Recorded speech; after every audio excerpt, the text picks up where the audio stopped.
पहचान होती है वो सफेद कोट पहना हुआ हो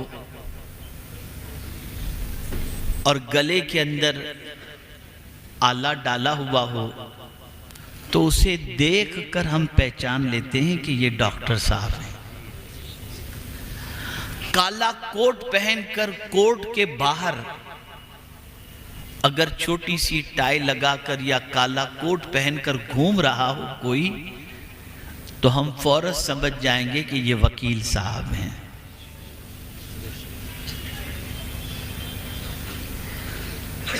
पहचान होती है। और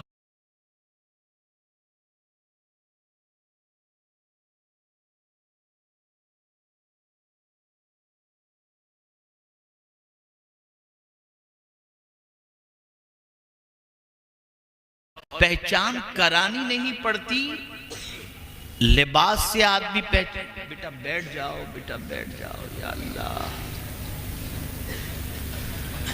लिबास से आदमी पहचान लेता है। आपके चेहरे पर दाढ़ी है, सर पर टोपी है, तो देखकर आदमी पहचान लेगा ये मुसलमान है, फौरन कहेगा अस्सलाम वालेकुम।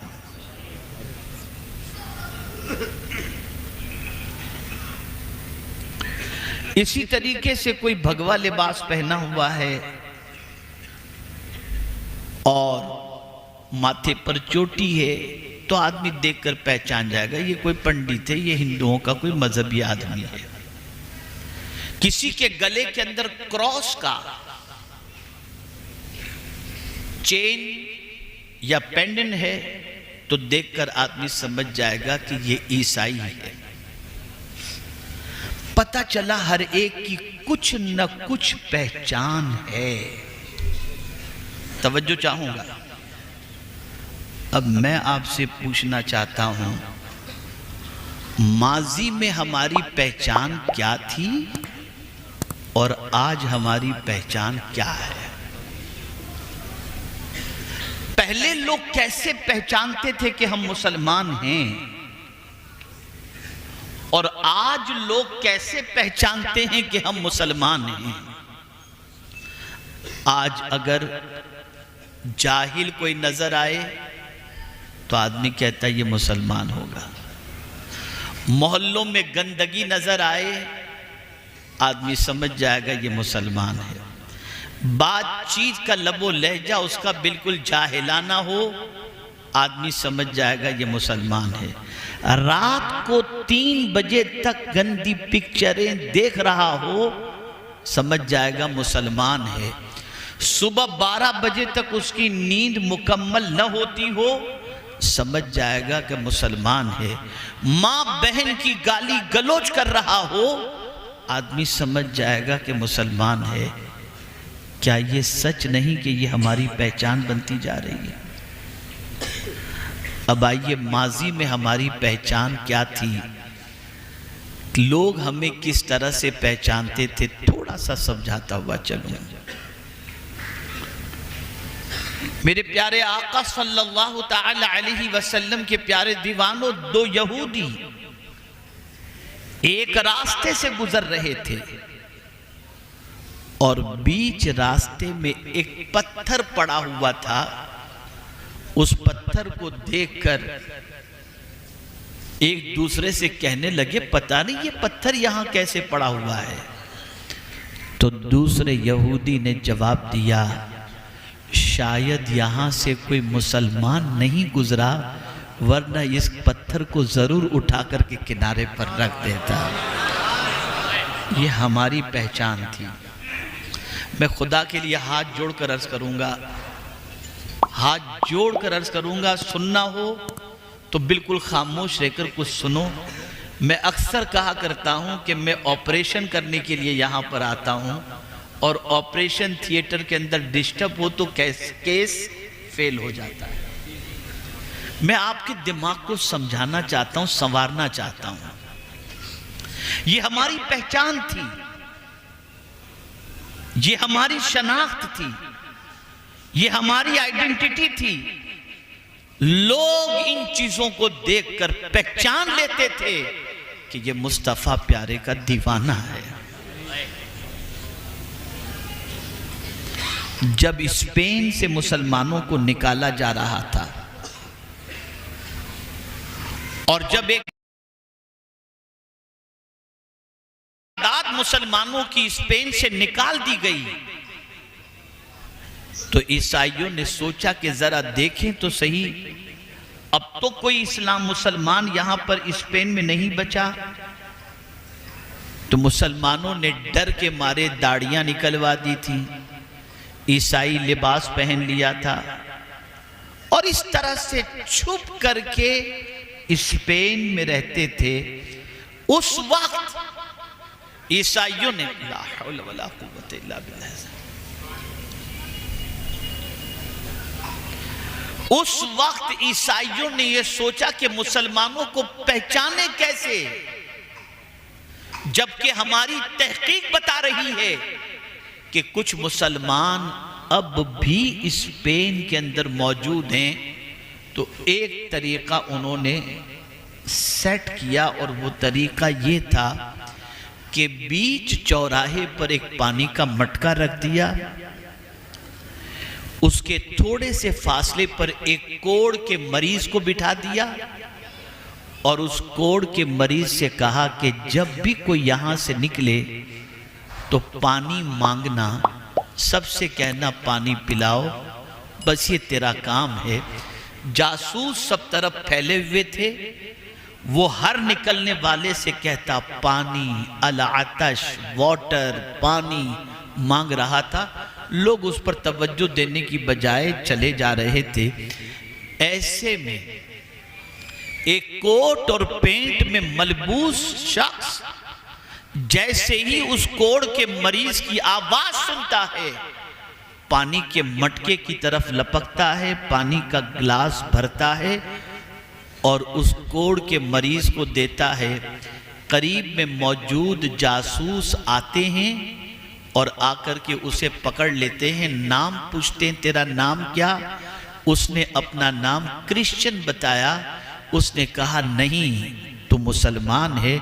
अल्लाह अकबर। बाद में काफ़ी तहकीक की गई तो पता चला कि वो मुसलमान था।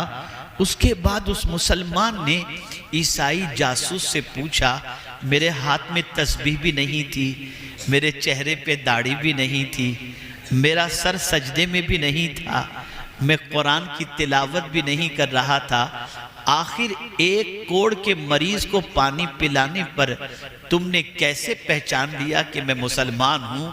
जवाब सुनो। ईसाई जासूस कहता है, अगर किसी मरीज को कोई पानी पिला सकता है तो मोहम्मद का दीवाना ही पिला सकता है। ये पहचान थी हमारी, ये आइडेंटिटी थी हमारी, ये शनाख्त थी हमारी। आप जरा सोचो, इतना बड़ा नौजवानों का मजमा, जरा देखें तो सही, अफरा तफरी, शोरो गुल, वहां कोई ठिकाना नहीं, इस तरीके से। और मैं गुजारिश करूंगा हमारे हजरत मौलाना यामीन साहब से और मुंतजिमीन से कि जब कभी कोई इस किस्म का जलसा करें ना, ज़रूर करें। आने वालों का मैं खैर मकदम करता हूँ, लेकिन एक बात का ख्याल रखें कि अपने नुमाइंदे और वॉलेंटियर को सब जगह खड़ा कर दें ताकि पर इस तरीके की शरारत करने वालों को खामोशी से बिठाया जा सके। खैर, आखिर क्या वजह है अब ये भी बता दूं। जुम्मा के अंदर मस्जिद में जाकर आप तकरीर सुनते हैं, शायद किसी की जिंदगी बदलती। 12 रबीउन नूर के 12 खिताब सुनते हैं, जैसे थे वैसे ही। 11वीं शरीफ के 11 खिताबात सुनते हैं, गौसे पाक की अजमतों को सुनते हैं, कोई फर्क नहीं पड़ता। बल्कि हद तो ये है कि ताजदारे करबला इमाम हुसैन रज़ी अल्लाह ताला अन्हु की शहादत का वाकया सुनकर आंसू तो बहा लेते हैं, लेकिन फिर भी पंजवक्ता नमाजी नहीं बन पाते। ये जरूर हम कहते हैं कि इमाम हुसैन ने सजदे में सर दिया, लेकिन इस वाक़े को सुनने वाला सजदा करने के लिए क्यों तैयार नहीं होता? उसकी सबसे बड़ी वजह यह है इन महफिलों के आदाब से नाआशना है। बेवुजू आ गए, नापाक आ गए, बगैर टोपी बैठ गए, बस टाइम पास, चलो हुल्लड़ हुल्ला करके चले आएंगे, यूं फोटो नहीं, यूं सेल्फी नहीं, ये मोबाइल नहीं, ये मोबाइल। कहां से बरकत होगी, कहां से जिंदगी बदलेगी? क्या कभी आपने ये नीयत की कि मैं इसलिए पहुंचूं कि कुछ अल्लाह और उसके रसूल का जिक्र सुनकर मैं अपनी जिंदगी तब्दील करूं? अगर ये नीयत के बारे में मैं सवाल पूछूं तो अल्लाह माफ फरमाए, मैं नहीं जानता कि कितने लोग इस नीयत से आए होंगे। हजरत फुज़ैल बिन अयाज़ अलैहि रहमत व रिज़वा अपनी वालिदा से अर्ज करते हैं कि माँ, शहर में एक बड़े खतीब आए हैं, अगर आप इजाज़त दो तो मैं उनकी तकरीर सुनने के लिए जाऊं। माँ ने कहा बहुत अच्छी बात है बेटे, जाओ उनके खिताब सुनने के लिए, उनका खिताब सुनने के लिए, लेकिन मेरी ये नसीहत याद रखना, ये नीयत करके जाओ कि जो कुछ अल्लाह और उसके रसूल के फरमान वो सुनाएंगे उस पर तुम अमल करो, वरना सुनने के लिए जा करके क्या फायदा? क्या ये नीयत करके आए हैं?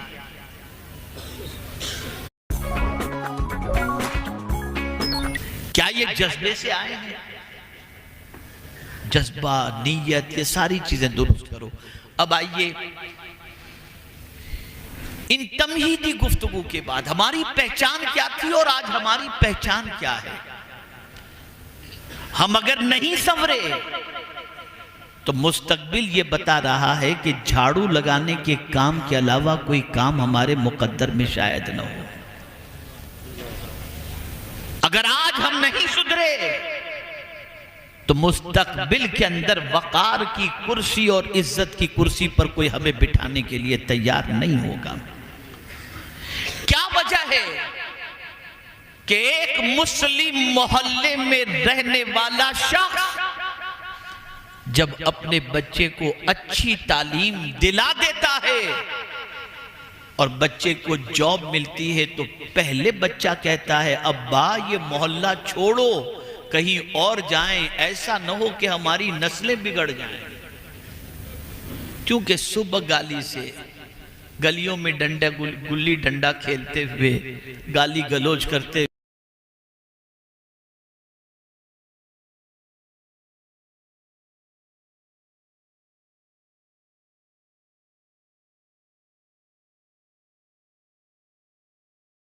हुए, दींगा मस्ती करते हुए, कोई तहजीब, कोई तमद्दुन, कोई अखलाक, कोई डिसिप्लिन कुछ है ही नहीं।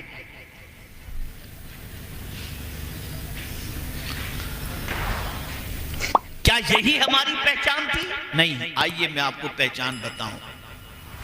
कमोबेश 800 साल पहले बगदाद की सरजमीन पर फ्रांस का एक नौजवान इस गर्व से पहुंचा कि बगदाद में 30 यूनिवर्सिटी, 30 जामियात थे और वहां के इल्म का शोहरा था। फ्रांस का एक ईसाई बगदाद की सरजमीन पर पहुंचा। मेरे नौजवान बच्चों, मैं तुमसे नाउम्मीद नहीं हूं। मैंने कई ऐसे नौजवान देखे हैं जो आज ऐसे ही फुदकते नजर आते थे, लेकिन अल्हम्दुलिल्लाह आज उनकी जिंदगी इतनी संजीदा है कि उनकी जिंदगी को देख करके रश्क आता है, मायूस नहीं।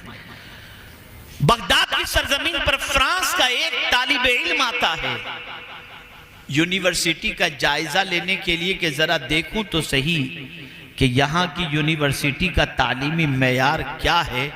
बगदाद की सरजमीन पर जब जैसे ही वो पहुंचा, बगदाद की गली में घूमने वाले नौजवानों जरा सुनना गौर से, बगदाद की गली में घूमने वाले चंद नौजवानों ने जब उस अजनबी को देखा और महसूस किया कि ये बाहर का कोई आया हुआ है, तो उससे मिले और उसको पूछा कहां से आए हो? उसने कहा फ्रांस से आया हूं। कैसे आना हुआ? कब बस यूनिवर्सिटी का जायजा लेने के लिए आया हूं ताकि मैं एडमिशन लूं या तालीम के लिए आऊं या ना आऊं, इसलिए मैं हाजिर हुआ हूं। जब ये गुफ्तगू चल रही थी तो उस फ्रांस के नौजवान ने बगदाद की गलियों के 22 से 25 साल के अंदर के उन 4 नौजवानों से पूछता है, आप क्या करते हो भाई? पहले नौजवान से पूछा, आप क्या करते हो? तो उसने कहा, मैं माहिर अर्दियात बन रहा हूं। दूसरे से पूछा, तुम क्या कर रहे हो? कहा, मैं साइंस का इल्म हासिल कर रहा हूं। तीसरे से पूछा, तुम क्या कर रहे हो? उसने कहा, मैं माहिर फलकियात बन रहा हूं। जब उन गली में घूमने वाले बच्चों की बात उसने सुनी तो बरजस्ता कहता है, जब गली में घूमने वाले इन बच्चों का तालीमी ज़ौक़ इतना अच्छा है तो यूनिवर्सिटी में और हॉस्टल में रहने वाले बच्चों का तालीमी मेयार कितना अच्छा होगा। ये हमारी पहचान थी। देखिए अभी भी आप देख रहे हैं ना, खैर कोई बात नहीं, अपने ही बच्चे हैं, इंशाअल्लाह सीख ठीक हो जाएंगे, अल्लाह से उम्मीद है ठीक हो जाएंगे इंशाअल्लाह। खराबी आज की नहीं, बड़े जमाने की चल रही है। तो अर्ज करने का मंशा यह है, अपनी आइडेंटिटी चेंज करो, अपनी शनाख्त पर चेंज करो, अपनी पहचान बनाओ। इसलिए कि अच्छी तरीके से याद रखो, जो कौम अपनी शनाख्त को मिटा देती है और बावकार नहीं होती, उस कौम के करीब रहने के लिए कोई तैयार नहीं होता। अब आइए मैं समझाता हुआ चलूं, ये जवाल आया कैसे, ये हालात बदले कैसे, ये हमारी पहचान खराब कैसे हुई, ये हमारी शनाख्त खराब कैसे हुई, हम इतने बिगड़ कैसे गए, हम इस तरीके से आवारगी के रास्ते पर कैसे चले गए। तो मेरे प्यारे आका सल्लल्लाहु तआला अलैहि वसल्लम के प्यारे दीवानों, सबसे पहले हमारी नजरों से कुरान ओझल हुआ, मुस्तफ़ा प्यारे सल्लल्लाहु अलैहि वसल्लम के फरामीन ओझल हो गए, औलियाए किराम की जिंदगी हमारी निगाहों से ओझल हो गई। अच्छी सोसाइटी मिलने की तरफ और अच्छी सोसाइटी हासिल करने की तरफ हमारी तवज्जो नहीं रह गई। हमारा पूरा मुआशरा गुनाहों के दलदल में डूब गया, बदकिरदारी के माहौल में डूब गया, आवारगी के माहौल में डूब गया। नतीजा ये हुआ, एक पूरी नई सोसाइटी वजूद में आती है, जिस सोसाइटी की पोजीशन ये है, नेकी का जज्बा नहीं, गुनाहों का शौक है, गुनाहों की मोहब्बत है, आवारगी की मोहब्बत है, गुनाहों में दिलचस्पी है, जहालत में दिलचस्पी है। आइए मैं आपको समझाता हुआ चलूं, मेरे प्यारे आका सल्लल्लाहु तआला अलैहि वसल्लम के प्यारे दीवानों, आज मुसलमान गुनाह करके शर्मिंदगी महसूस नहीं करता, बेखतर गुनाह कर रहा है, ज़िना कर रहा है, डाके डाल रहा है, अय्याशियां कर रहा है, शराब पी रहा है, सूद का कारोबार कर रहा है, नमाजें कज़ा कर रहा है, बदकिरदारी कर रहा है, अल्लाह अकबर, और इन सारी चीजों पर फख्र कर रहा है। आइए मैं आपको बताऊं हमारी पहचान क्या थी, हमारी अलामत क्या थी। आप जरा सोचिए और अंदाजा लगाएं। अल्लाह अकबर, एक हबशी सहाबी आकाए करीम सल्लल्लाहु अलैहि वसल्लम की बारगाह में हाजिर होते हैं और अर्ज करते हैं, या रसूलल्लाह सल्लल्लाहु तआला अलैहि वसल्लम, मुझसे गुनाह सरजद हो गया है, क्या सरकार मैं तौबा करूं तो अल्लाह मेरी तौबा कबूल फरमाएगा? आकाए करीम सल्लल्लाहु तआला अलैहि वसल्लम से जब ये सवाल किया गया तो रसूल आज़म सल्लल्लाहु अलैहि वसल्लम ने फरमाया, हाँ, अल्लाह की बारगाह में सच्ची तौबा करने पर अल्लाह तौबा को कबूल फरमाता है। अब वो सहाबी का जवाब सुनिए। वो सहाबी आकाए करीम सल्लल्लाहु अलैहि वसल्लम से अर्ज़ करते हैं, या रसूलल्लाह सल्लल्लाहु तआला अलैहि वसल्लम, क्या मुझे गुनाह करते मेरे मौला ने देख लिया? क्या मुझे गुनाह करते मेरे मौला ने देख लिया? आकाए करीम सल्लल्लाहु अलैहि वसल्लम ने फरमाया, हाँ, तुम्हें गुनाह करते हुए अल्लाह ने देख लिया। इतना सुनना था, एक चीख मारी और उनके जिस्म से रूह परवास कर गई। पता ये चला एक तसव्वुर अल्लाह देख रहा है। इस तसव्वुर ने उनके दिल के अंदर एहसास पैदा किया और मारे खौफ के अल्लाह की बारगाह में अपनी जान का नजराना पेश कर चुके। आज का मुसलमान ये कहता है मौलाना गुनाह छोड़ना चाहता हूँ, गुनाह छूट नहीं पाता, गुनाह की कोशिश करता हूँ छोड़ने की लेकिन छूट नहीं पाते। बस मैं आपको एक वाक़या अर्ज़ करूँगा, मैं बड़ी माजरत के साथ अर्ज़ करूँ, बड़ी माजरत के साथ, मैं हमा हमी के माहौल में तकरीर करने का आदी बिल्कुल नहीं हूँ। मैं बहुत खामोशी के साथ बैठकर सुनने वालों में तकरीर करने का आदी हूँ। मैं तो कभी कभी सैयद अमीनुल कादरी साहब को सलाम और खिराज पेश करता हूँ, ये कर कैसे लेते हैं ऐसे माहौल में तकरीर, हमसे तो नहीं हो पाती, बड़ा मुश्किल होता है। अब देखिए ना, आ रहे हैं जा रहे हैं, मार्केट लगी हुई है यहाँ पर, देखिए माशाल्लाह, कोई एहसास नहीं, ऐसा लगता है जैसे मेले में आए हुए घूम रहे हैं। अल-इयाज़ु बिल्लाह। चलिए अब जितनी देर आप बैठे सुनना चाहेंगे आपका भी जहन गैर हाजिर है, सुनना चाहेंगे आप? बस एक वाक़या अर्ज़ करता हूँ और अब थोड़ी देर संजीदगी से सुन लें।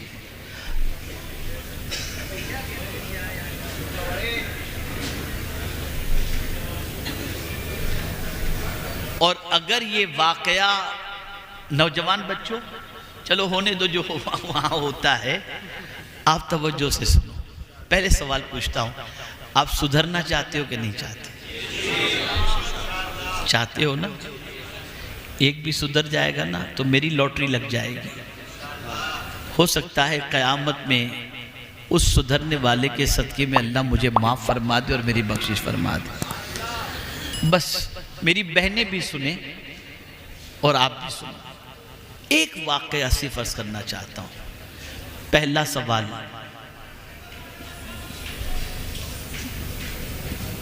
ये बताइए गुनाह अच्छी चीज़ है या बुरी चीज़ है? बुरी चीज़ है ना? क्या बुरी चीज़ से कोई मोहब्बत करता है? नहीं करता। क्या आप चाहते हैं कि अल्लाह गुनाह से आपको नजात अता फरमाए? कितने लोग गुनाह से बचना चाहते हैं? माशाअल्लाह, माशाअल्लाह। अब नीचे हाथ रखें। आप बचना चाहते हैं, उलमा के पास, मशाइख के पास, बुज़ुर्गों के आस्थाने पर जाकर, काबा शरीफ, मदीने शरीफ, बगदाद शरीफ, अजमेर शरीफ जाकर के सोचते हैं अब गुनाह नहीं करूँगा, लेकिन फिर भी गुनाह हो जाता है कि नहीं होता? हो जाता है ना। मैं एक वाक़या सिर्फ आपको सुनाता हूँ, इसे याद रखना प्लीज़, बराए करम। इस वाक़े को याद रखना। इस वाक़े में एक बुजुर्ग ने एक गुनहगार को नसीहत फरमाई है और उस नसीहत के बाद उस गुनहगार ने गुनाह करना ही छोड़ दिया। आप लोग छोड़ना चाहते हैं गुनाह करना? आइए, हजरत इब्राहिम इब्न अदहम रहमतुल्लाह ताला अलैह की बारगाह में एक शख्स हाजिर हुआ और अर्ज करता है, हुजूर अल्लाह से डरता हूं मैं, लेकिन फिर भी गुनाह नहीं छूटते। डरता हूं अल्लाह से, लेकिन डरने के बावजूद भी मुझसे गुनाह हो जाते हैं। कोई ऐसा आइडिया बताएं, ऐसी तजवीज़ बताएं कि मैं गुनाह से बच जाऊं। अब अल्लाह वाले तो अल्लाह वाले ही होते हैं। शफकत फरमाई, गौर से सुनिएगा। उन्होंने कहा, बेटा मैं तेरे सामने चंद तजावीज़ रखता हूं, इसको तू सुन ले, फिर उसके बाद मुझे जवाब दे। पहली तजवीज़, बेटा जब तुझे गुनाह का ख्याल आए ना कि गुनाह करना है, तो ऐसी जगह जाकर के गुनाह कर जहां तुझे खुदा न देख रहा हो।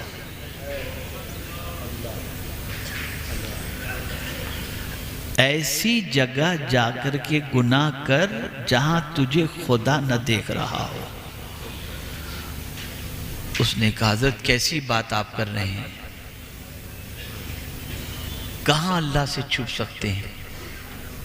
उसकी शान तो ये है, यअलमु खाइनतल अयुन वमा तुख्फी सुदूर, वो दिल के छुपे हुए बातों को, ख्याल को भी जानता है, उससे वो भी चीज पोशीदा नहीं।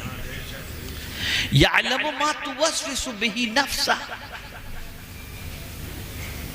उसकी शान तो यह है, इन्नल्लाह ला यख्फा अलैहि शैउन फिल अर्द वला फिस समा, आसमान और जमीन के दरमियान कोई चीज ऐसी नहीं जो अल्लाह से छुपी हुई हो। उससे छुप करके आदमी कहां गुनाह कर सकेगा। तो इरशाद फरमाते हैं, बेटे जब तू माँ के सामने गुनाह नहीं कर सकता, बाप के सामने गुनाह नहीं कर सकता, उस्ताद के सामने गुनाह नहीं कर सकता, वो देख रहे हो तो तू गुनाह नहीं कर सकता, तो अब बता तेरा खुदा तुझे देख रहा और तू गुनाह करेगा।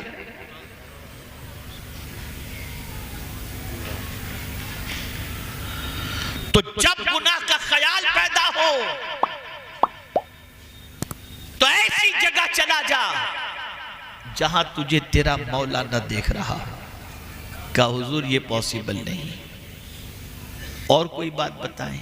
का अच्छा दूसरी बात सुन ले, जब तेरे दिल में गुनाह का इरादा और ख्याल पैदा हो ना, तो फिर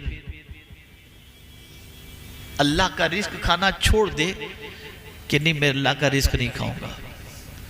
वो कहता है उसके अलावा कौन खिलाने वाला है, वही तो रोजी देने वाला है, वही तो जिंदगी देने वाला है, वही तो इज्जत देने वाला है, उसी ने तो सब कुछ अता किया। तो फिर हजरत इब्राहिम इब्ने अदहम अलैहि रहमा फरमाते हैं, बेटे क्या ये ज़ेब देता है कि खा अल्लाह का और काम तू शैतान के कर।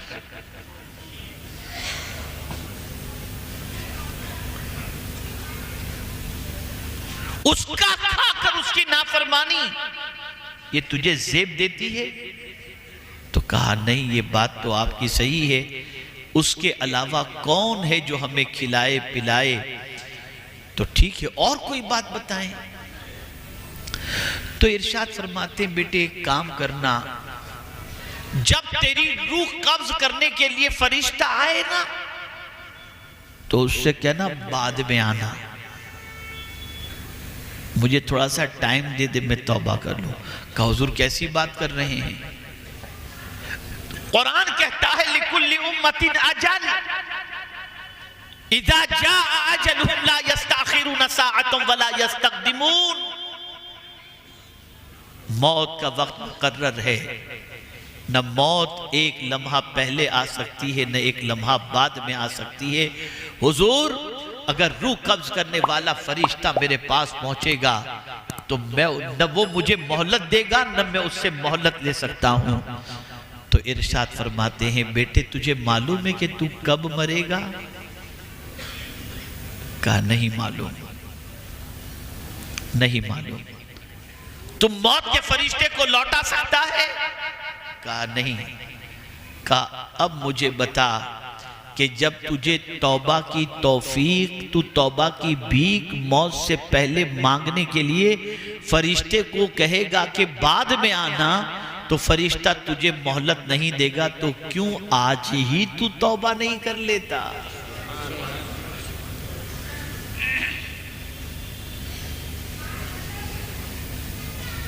फिर उसने कहा, हुजूर कुछ और फरमाइए।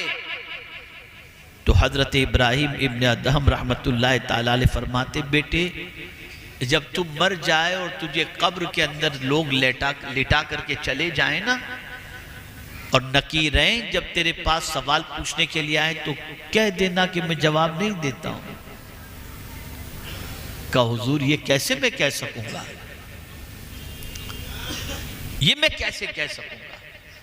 कहा तो जिसको कब्र के अंदर नकीरैन को जवाब देना है, क्या कभी तूने सोचा कि गुनाहों की वजह से कब्र के सवाल के जवाब डिफिकल्ट हो जाएंगे और वहां तुझे जवाब देने में दुश्वारी होगी?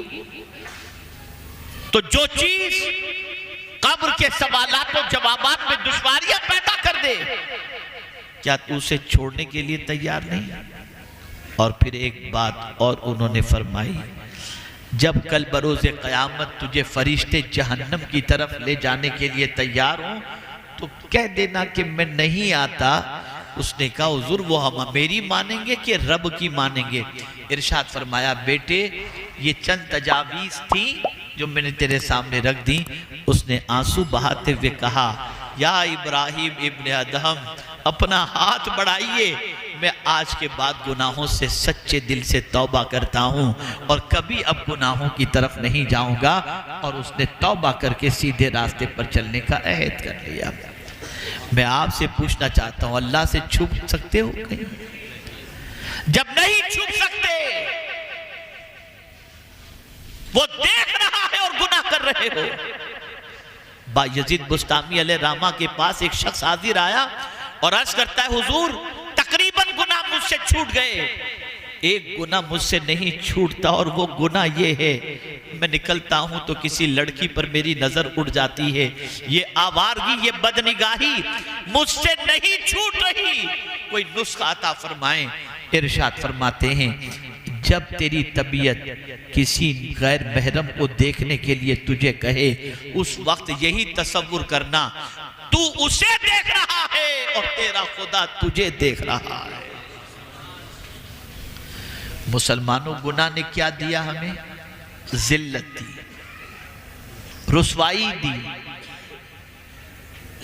बेवकात कर दिया, चैन और सुकून हमारी जिंदगी से रुखसत हो चुका, बच्चे हाथों से निकल गए, घरों के अंदर तबाहियां और बर्बादियां दस्तक देने लगी। मेरे प्यारे आका सल्लल्लाहु ताला अलैहि वसल्लम के प्यारे दीवानों, अपनी पहचान बनाओ, अपनी शनाख्त बनाओ, अपनी आइडेंटिटी बनाओ, अपनी जिंदगी को गुनाहों से बचाओ, गुनाहों के रास्ते पर मत चलो।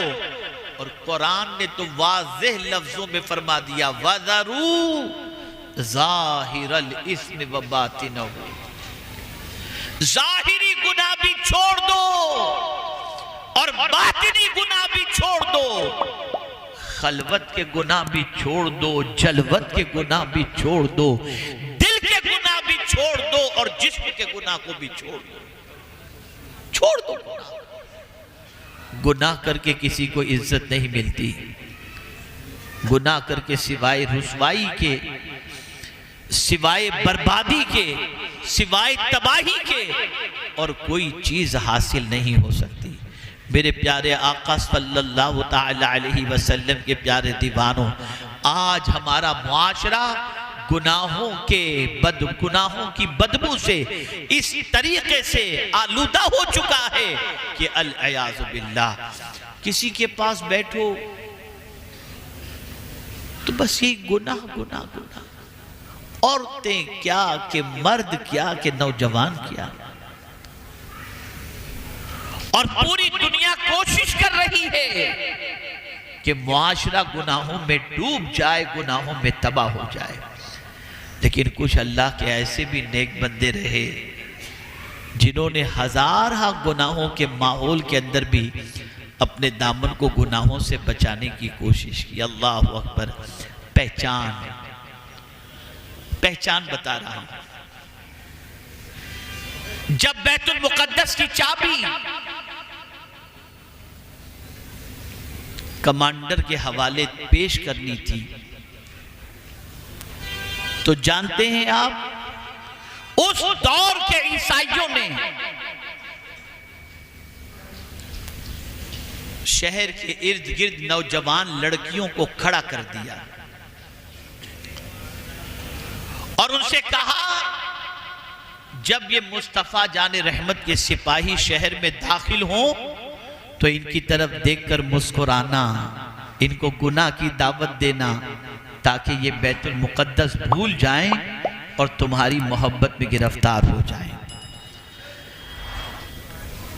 कमांडर ने फौरन सारे मुजाहिदीन से कहा कि शहर में जब दाखिल होना तो कुरान कहता है, कुल लिल मुमिनीन यगुद्दू मिन अबसारिहिम व यहफज़ू फुरूजहुम, अपनी निगाहों को नीची करके दाखिल होना।